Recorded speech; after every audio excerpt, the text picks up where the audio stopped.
well, we can see here we're just leaving Hog Island in Grenada. It's a beautiful morning as we're sailing over towards Carriacou. You can see on the way there we have come across Halifax Harbour, which has this beautiful black sand.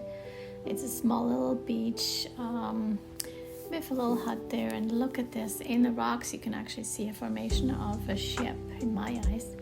And then Sir Nat is being towed in the back on our boat.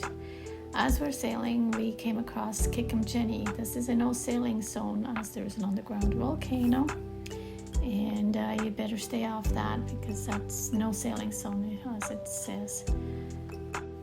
And as you can see, one always has to be aware of rocks and reefs in the water. This is just past Sandy Island. On the other side you can see Carriacou, Hillsborough.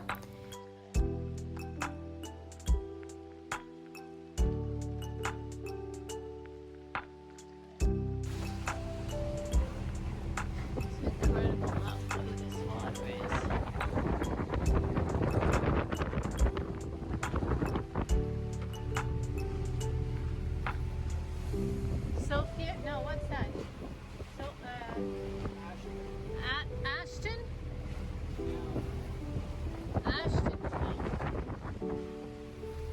And then over around there is Tobago Keys on behind there, right? And just down there was Carriacou, and further down Grenada. And that's what?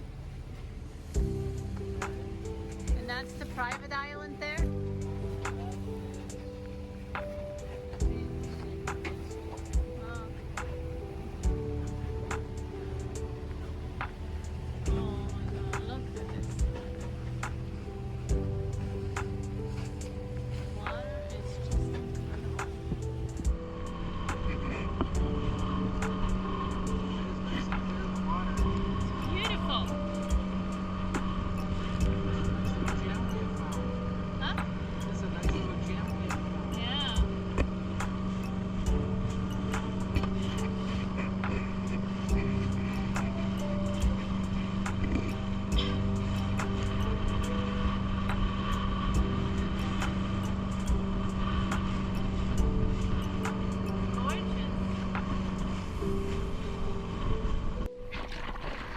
And here you can see we have decided to take the GoPro and put it under the water as we're motoring across the bay to the land. I thought I would maybe see some sea life or something, but it's just a lot of grass.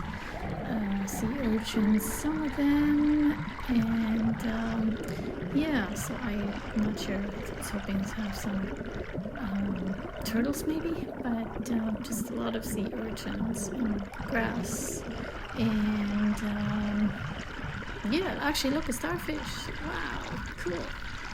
There is, so you can see that the texture of the bottom is changing a little bit now. It's going into just sand only. Oh my God, if there wouldn't be all the sea urchins, you could walk in there, but I wouldn't chance it.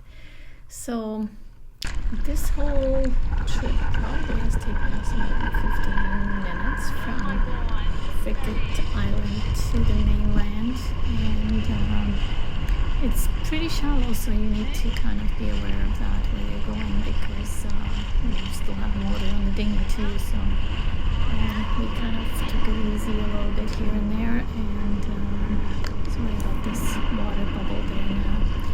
But look at the water. It seems to change too when it gets deeper or shallower, and it goes from like a really beautiful blue sky to a turquoisey kind of greenish color tone.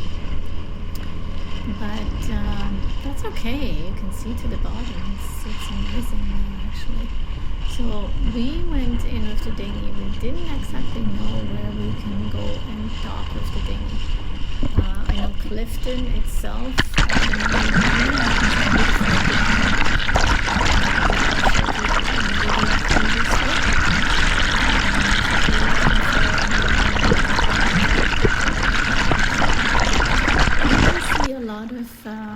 Sea sea moss here in this area that they're growing. It's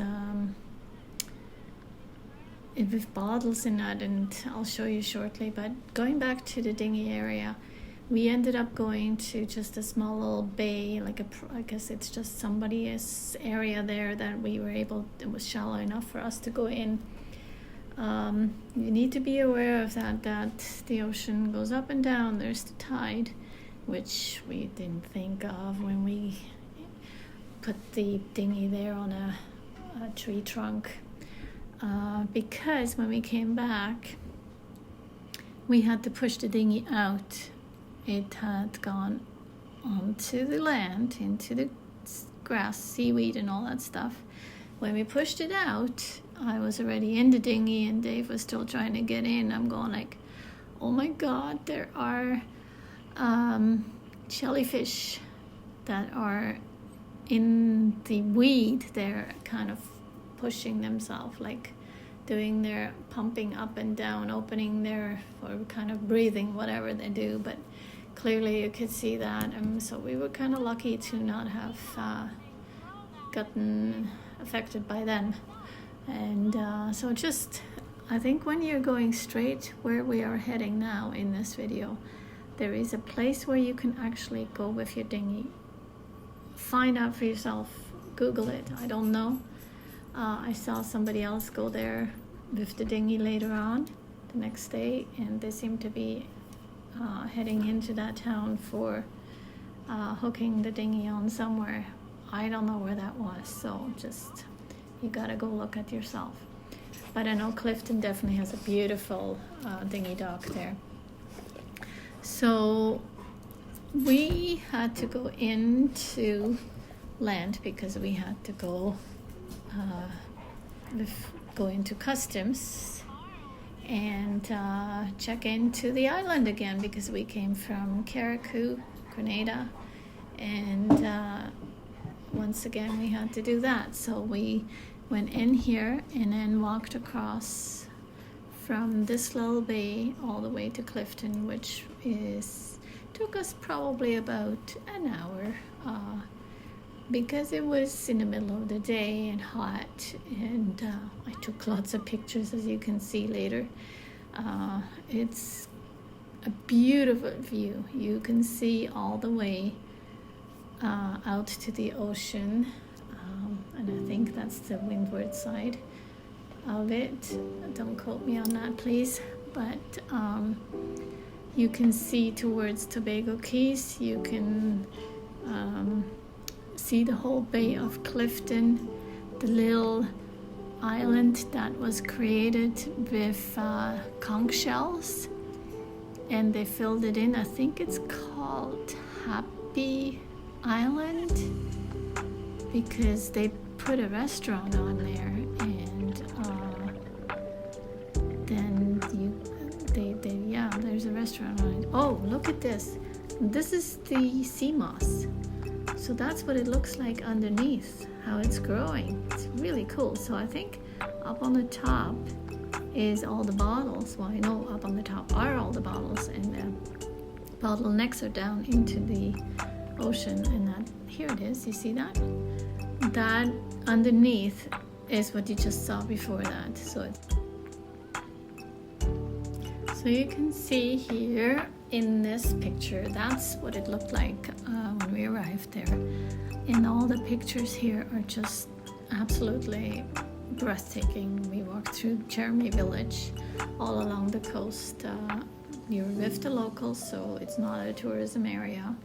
But it's just amazing. Look at this. You see all kinds of turquoise water, dark blue waters. That's just amazing. And then here, customs is at the airport, so you do have to walk right all the way from one end of Clifton to the other side.